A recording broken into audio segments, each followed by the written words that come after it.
Me presento, soy Juan José García. Voy a presentar sobre todo el sistema de gradientes, la última charla del hardware del equipo. Primero voy a hablar del amplificador de gradientes, que ha estado siendo desarrollado por mí. Después vamos a hablar de las bobinas de gradientes, puro cobre. Primero las simulaciones, que fueron desarrolladas por Paulo Osés, y la construcción, que fueron desarrolladas por Santiago Pedrero, que no está acá. Debe estar tacleando a alguien. Bueno, partamos con el amplificador, que fue la parte que desarrollé yo principalmente. Ya el objetivo del amplificador es tomar una señal de muy baja potencia que viene del espectrómetro desde la consola y transformarla en una señal de alta corriente para accionar las tres bobinas de gradiente generando el campo magnético que queremos, ¿vale? Acá se puede ver un pequeño diagrama de dónde está ubicado el amplificador de gradiente en el hardware. Aquí está la consola, la señal viene al amplificador de gradiente y esta lanza la corriente hacia las bobinas de gradiente, ¿cierto? Para este trabajo, la referencia principal, como en todas las charlas anteriores, fue que se usó en OSI cuadrado, principalmente el trabajo hecho por Danny de Gans, que no solamente dejó la PCB y todos los componentes necesarios para construir este circuito, sino también un documento de 84 páginas detallando cómo lo hizo, para qué sirve cada etapa, qué prueba usar y cómo uno debería esperar que funcionase. Así que muy completo, a diferencia de Vicente, que está un poco más complicado en ese tema. Acá se puede ver el amplificador, el prototipo final de Danny de Gans, el que usaron ellos.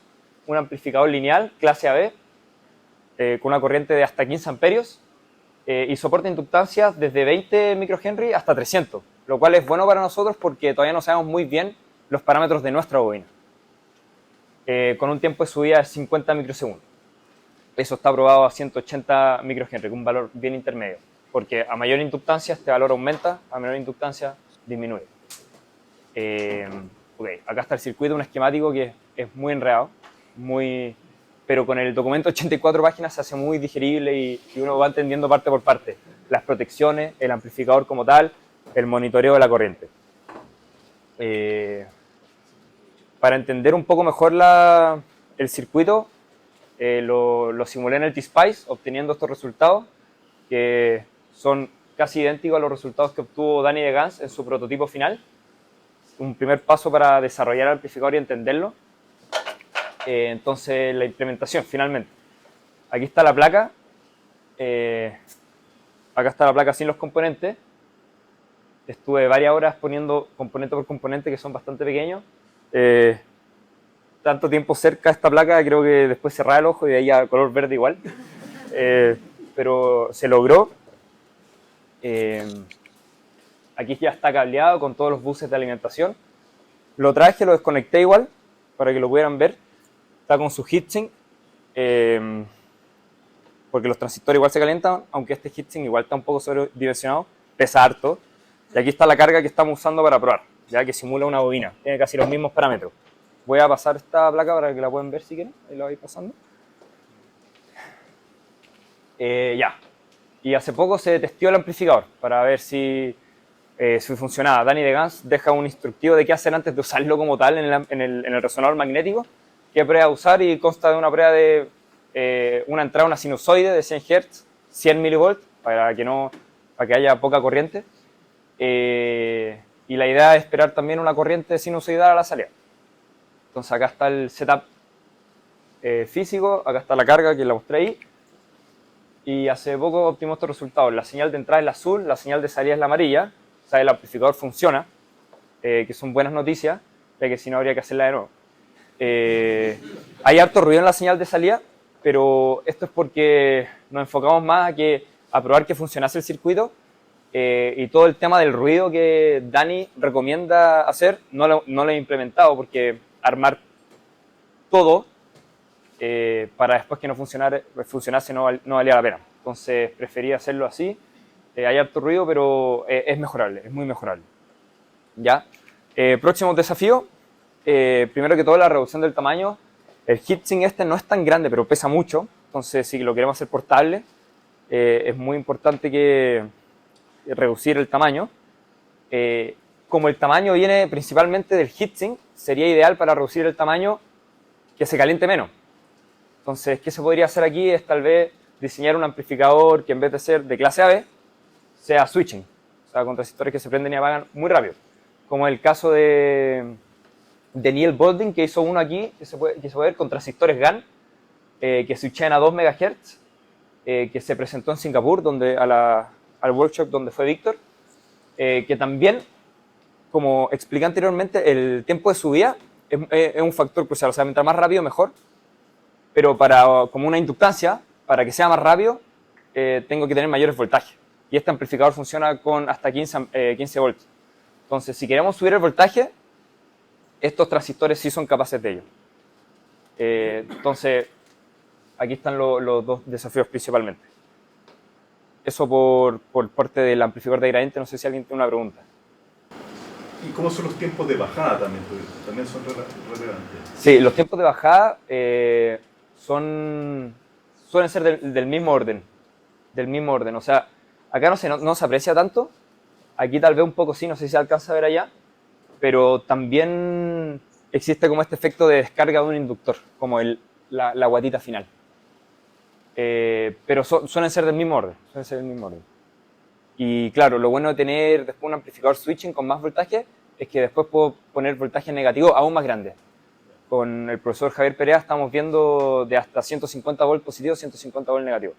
Entonces eso disminuye harto el tiempo de subida y el de bajada también. Supongo que por un tiempo corto, porque si no se te pasa... Tal cual. Sí, yo tengo dos preguntas. Una de que amplifica, porque lo que mostraste se veía no están a la misma escala la sinusoide. O sea, claro, están a la misma escala, pero la potencia es infinitamente mayor. Ya, entonces la ruidosa que está... yo me refería a la sinusoide, pero en el fondo estaba amplificando corriente, ¿lo pudiste verificar? Sí, o sea, lo bueno del sistema de monitoreo, que se puede ver aquí, para allá, desde aquí sale la carga. Y acá hay una realimentación, un sistema de monitoreo, que permite medir una señal también. Y esta señal te dice que si esta señal de entrada, que es esta, y la de salida y esta son iguales, significa que el amplificador está funcionando. Es un diseño bastante bueno ese. Sí, y la segunda pregunta, que no estoy seguro en qué parte del sistema va, pero por lo general tú viste que esto decae como, como un exponencial. Sí. Que eso porque se le llama como... Bueno, y cuando se tenga todo el sistema también va a decaer así, pero porque están los gradientes y todo eso, las eddy currents. Eso lo pretenden atacar como en la parte de amplificación, o sea que tú le entregas una señal y esto esté como precompensado, o en el software. O sea, no, buena pregunta, según yo. Queremos, ojalá, cuando los voltajes son mayores, estas guatas que se ven disminuyen bastante, pero por ahora es tal cual. Van a tener esto, ojalá el prototipo final del resonador que funcione, va a incluir esto. Claro, no es deseable, pero... Lo que importa es el integral, ¿no? O sea, que el integral se conserva. Sí, pero la eddy current vamos a depender de la bobina de gradiente. Sí. Entonces ahí vamos, es un problema que ni siquiera lo hemos husmeado, no tenemos idea. ¿Sí? Pero Marcos no tiene algo, me imagino que esto alguien ya lo habrá hecho. Hay muy pocas cosas que la gente ya ha hecho. No creáis que... Son 4 o 5 personas en el mundo que trabajan en esto, o sea, no es que miles. De hecho, ahora vamos a hablar de las bobinas como tal, el cobre puro. En primer lugar, las simulaciones realizadas por Pablo, que está ahí. Bueno, para la creación de las bobinas se está usando un software que es CoilGen, que los de OSI cuadrado lo pasaron a Python. Permite calcular, bueno, uno le entrega las propiedades que quiere que tenga el gradiente finalmente, le entrega la superficie donde quiero que esté este gradiente y el programa solo calcula las bobinas, su geometría, para cumplir con los inputs que uno le pone de entrada, en la forma que también uno le pone de entrada. También se busca calcular, cuando tengamos estas bobinas, que los parámetros sean los que buscamos. Entonces, tenemos un problema aquí, que es que el software nos entrega estas bobinas y para doble chequear y también para obtener más valores, porque PyCoilGen ya entrega inductancia, resistencia, campo magnético, pero por ejemplo no entrega características térmicas de la bobina, que hablando de campos magnéticos puede influir mucho. Entonces queremos pasar este output del CoilGen y ponerlo en algún software de elementos finitos, como ANSYS. Entonces, esto tiene dos objetivos. El primero, comparar los resultados obtenidos por CoilGen y contrastarlos, a ver si en verdad tenemos las inductancias que le dijimos al programa, la resistencia y los campos. Y en segundo lugar, realizar cálculos nuevos que no son posibles con CoilGen, como temas térmicos. Acá están los programas candidatos. Y bueno, los pasos a seguir en los que ha estado trabajando Pablo. En primer lugar, adaptarse, o sea, introducirse al mundo de los software de elementos finitos como ANSYS, simulando cosas más simples como una bobina, medir su inductancia, su resistencia. Después usar el CoilGen, generar las bobinas de gradiente. Y el tercer paso sería, con nuestra bobina final, medir todas sus propiedades. Y eso daría paso al siguiente punto, que es el de Santiago, que sería la construcción de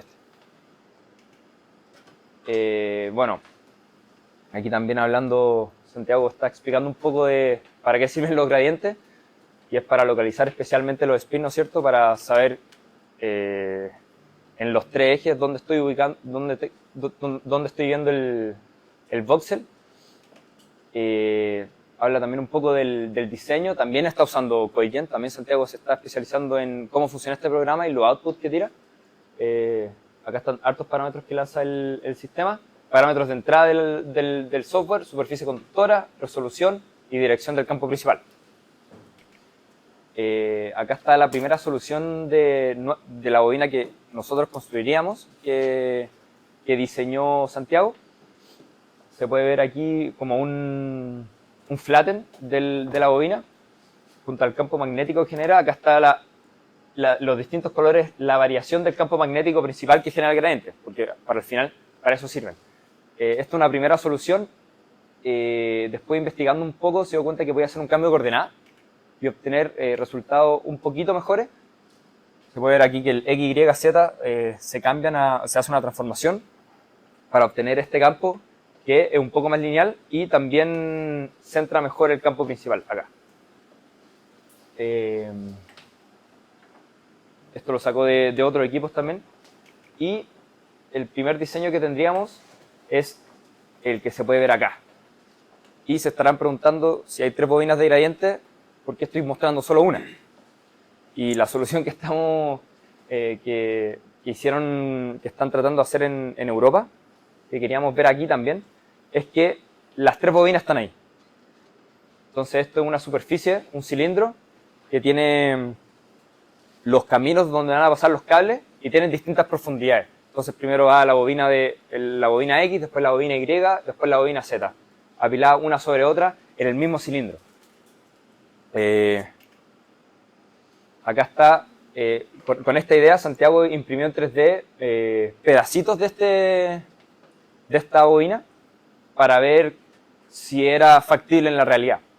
Al principio todo bien, se puede ver aquí que, por ejemplo acá, hay distintos niveles de cobre, pero hubieron ciertos problemas, por ejemplo en zonas que se vieron más comprometidas, donde la resolución de la impresora 3D no alcanzaba para lo que queríamos hacer.